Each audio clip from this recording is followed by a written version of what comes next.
ঘূর্ণিঝড় রিমাল তেমন কোনো প্রভাব দেখাতে পারেনি বন্দরনগরী চট্টগ্রামে। সকালে ভারী বৃষ্টির সাথে দমকা হাওয়া থাকলেও দুপুরের পর গুড়ি গুড়ি বৃষ্টি ছাড়া আর কোনো বৈরী পরিবেশ চোখে পড়েনি। তবে সকালে ভারী বৃষ্টির ফলে নগরীর বিভিন্ন নিম্নাঞ্চলে জলাবদ্ধতা দেখা যায়। ভারী বর্ষণে জলজট দেখা যায় বিভিন্ন এলাকায়, ফলে সীমাহীন দুর্ভোগ পোহাতে হয় অফিসগামী যাত্রীদের।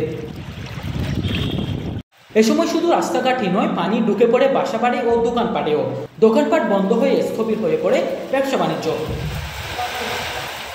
এদিকে সকালে নগরীর বাইজিদ টেক্সটাইল আবাসিক এলাকায় নির্মাণাধীন ভবনের দেওয়াল ধসে সাইফুল ইসলাম হৃদয় নামে এক যুবকের মৃত্যু হয়।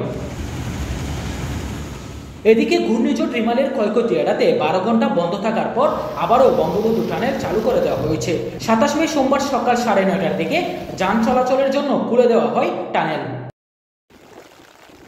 17 ঘন্টা বন্ধ থাকার পর সোমবার ভোর 5টা থেকে চট্টগ্রাম শাহ আমানত আন্তর্জাতিক বিমানবন্দরের কার্যক্রমও চালু করা হয়েছে।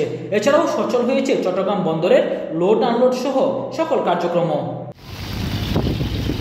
এদিকে শক্তি হারিয়ে প্রবল ঘূর্ণিঝড় রিমাল স্থল গভীর নিম্নচাপে রূপ নিয়েছে বলে জানিয়েছে পতেঙ্গা আবহাওয়া অফিস।